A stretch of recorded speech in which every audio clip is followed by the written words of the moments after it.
Greetings, my friend, and welcome to the Advocacy Life podcast and blog. If you're listening to this or watching this, you're obviously listening to the Advocacy Life podcast. The Advocacy Life podcast and blog is literally just that. It's one person's view of disability awareness and disability rights in both formats. So if you want to learn about disability, if you want to study disability, if you want to educate yourself on disability, if you want to be educated on disability as a form of human existence, not as ableism, not as isolationism, but simply as a part of human existence, then this is a podcast for you. My name is Kevin Reyes, and I hope to see you soon.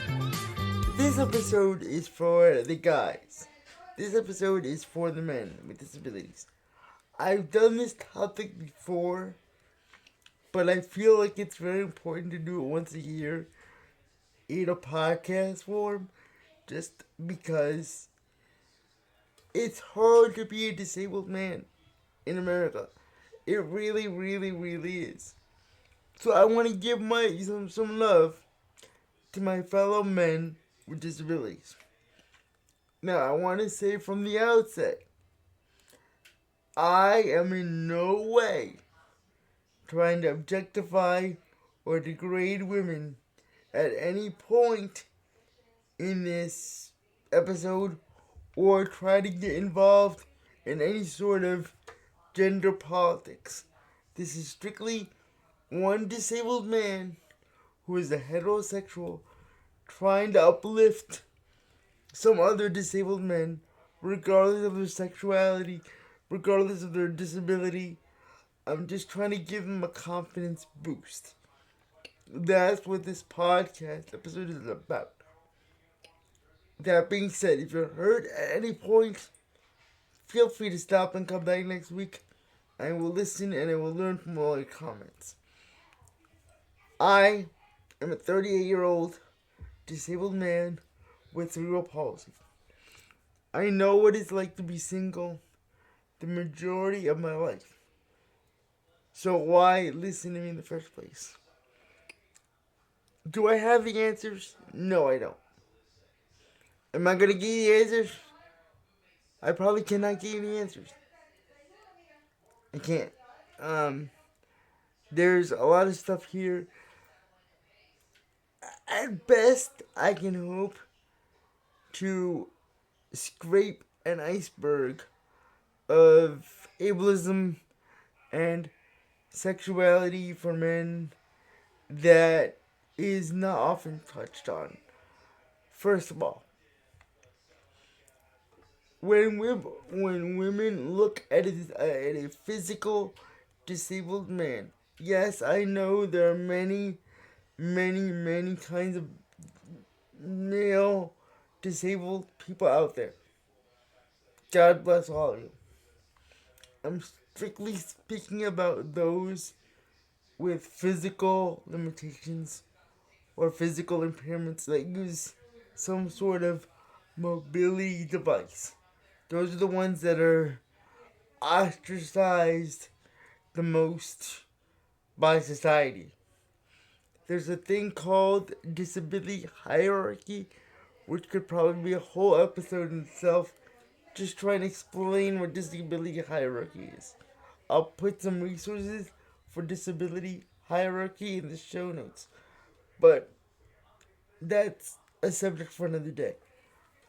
When you use a mobility device, you are automatically looked down on as either a child or of low function, just because that's the way society sees you.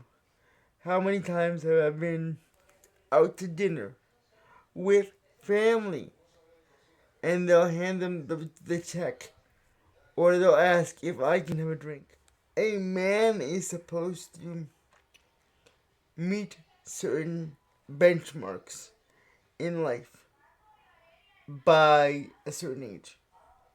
I've reached that certain age. 38, on the border of middle age. Thank God. from a certain perspective, I have failed. I'm not gonna lie to you and tell you I've had many girlfriends. No. I've had one and a half. How you get half a girlfriend, that's a whole story. And we're not gonna, I might touch on it, but might not. It's, again, it's very much disability hierarchy. When somebody has to open a door for you, they'll do it, but inside their mind, they're thinking other things, like, oh my god, this poor person. So,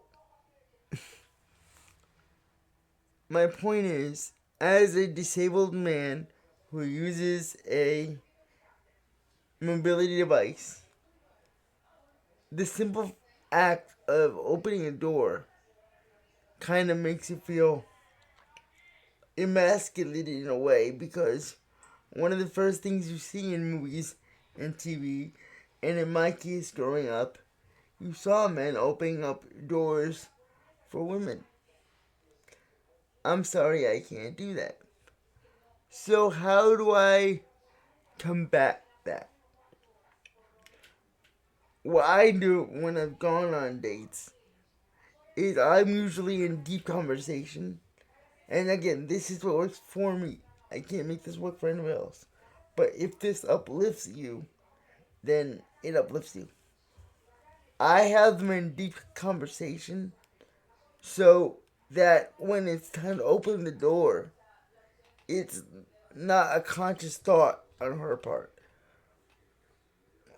When I first meet a girl, yes, a disability is part of me, but I feel sometimes like I have to work extra hard to make her not see the disability at first, because I want her to see me and not the poor guy who honestly can't wipe his ass. So, okay, and I'll be honest with you. There is nothing more scary to me than at some point having a girl I love wipe my ass. Oh, people are like, oh my god, sex. And this and all that. First of all, let me just say it. All my junk works fine. I'm not scared of sex at all. Bring it on. What's more scary is being helpless around a woman.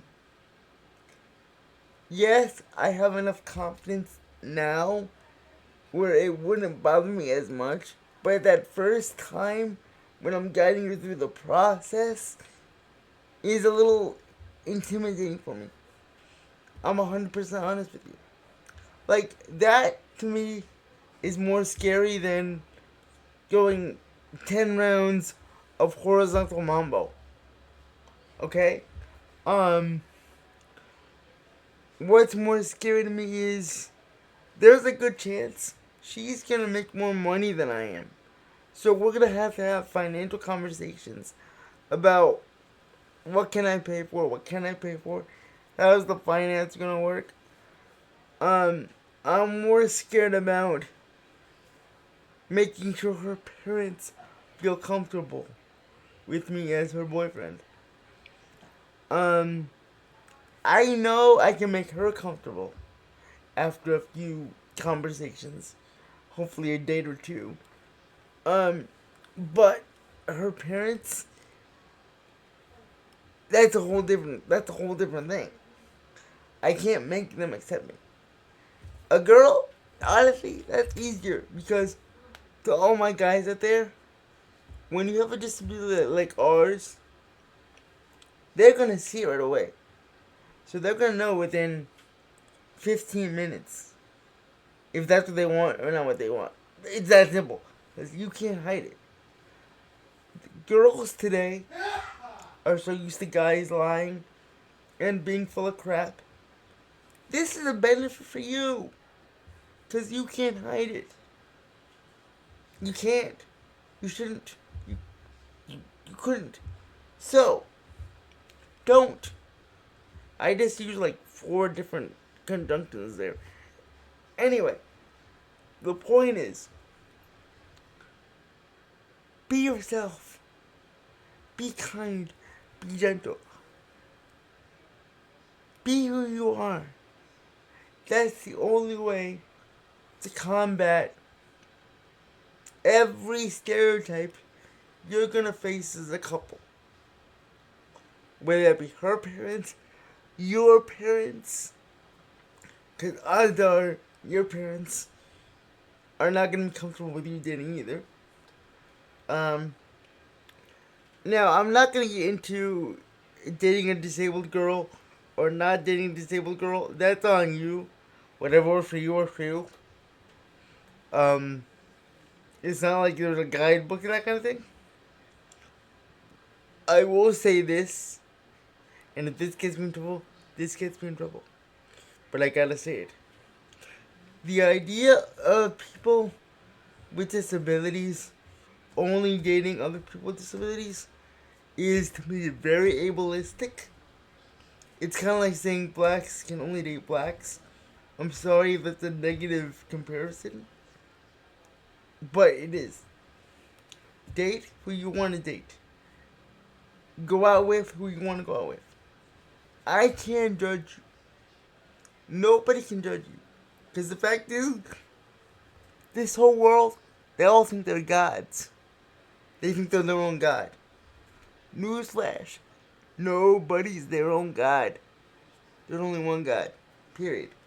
He's the one that's going to judge them. Not you. Not me. Not anybody. So, date who you're going to date. Now, that being said, next point. Realize, again, this is not fair, but it is what it is. The moment you guys step out of your bubble,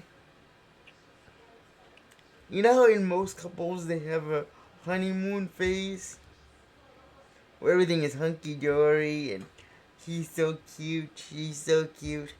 If you're dating a person with a disability, that is going to go out the window within the first hour of being in public. Because somebody's going to say something. Somebody's going to do something.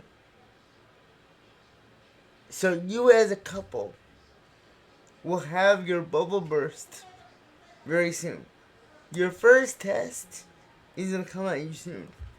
So that's a conversation I usually like to have with a female prior to us doing anything in public at all. Even if we're just like talking on a app, whatever. So have those kind of conversations early. Ask them what their goals are and what your goals are early on, because it's not fair, it's wrong, it's ableistic. But at some point, you're going to have to take care of them, and they're going to have to take care of you. More so than in a regular relationship. A regular relationship, your boyfriend gets sick, your girlfriend gets sick. Oh, you bring them a cup of soup and it's over. When you have a disability, odds are somebody's throwing up, and the other person has like total control of the situation. So you have to have real conversations real quick. Hopefully those conversations flow naturally. If they don't, that's kind of a red flag. Because if they don't, then when that happens, because it's going to happen, don't be surprised by how they react. Usually, again, in my experience, I can only speak for myself. If the conversation doesn't flow easily within the first 15 minutes, it's not gonna flow. And I am very, very, very, very, very, very shy. It's like 5 berries when it comes to women.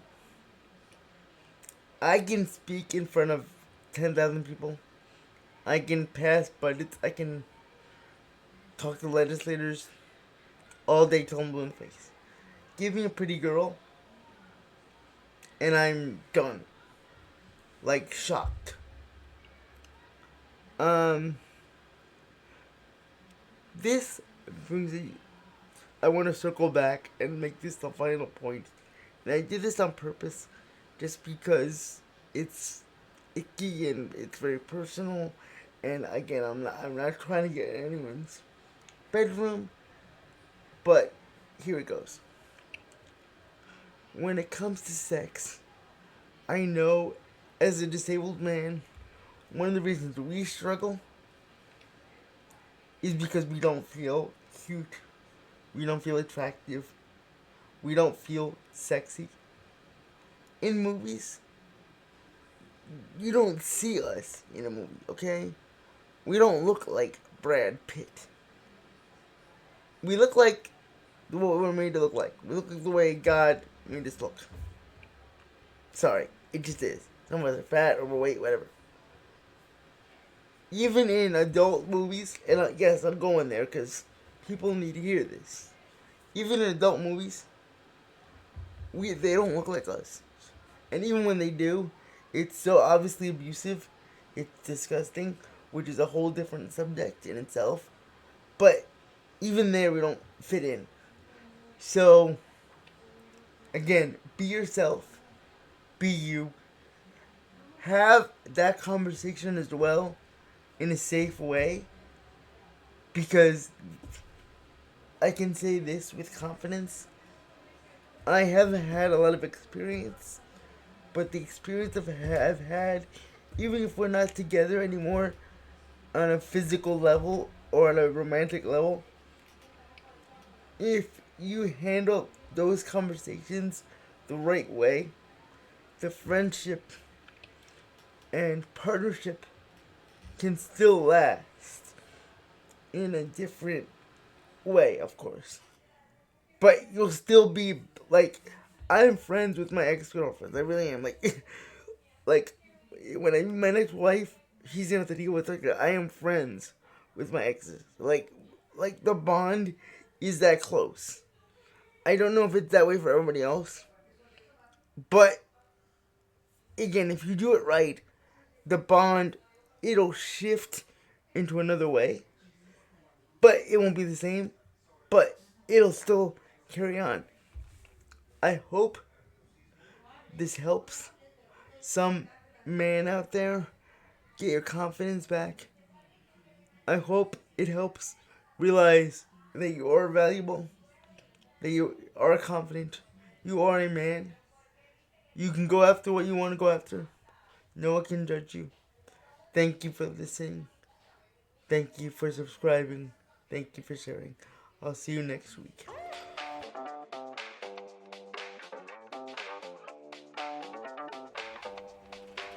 Wow, you guys, I really had a fun time putting an episode together for you. Did you have fun listening? Did you have fun watching? Did you learn something? If you want to support the Advocacy Life podcast and blog, give me a few seconds and let me tell you how to do it. I have an exclusive newsletter for paid subscribers where you'll get all sorts of goodies, personal anecdotes, more updates on policy, more recommendations on books and movies I like.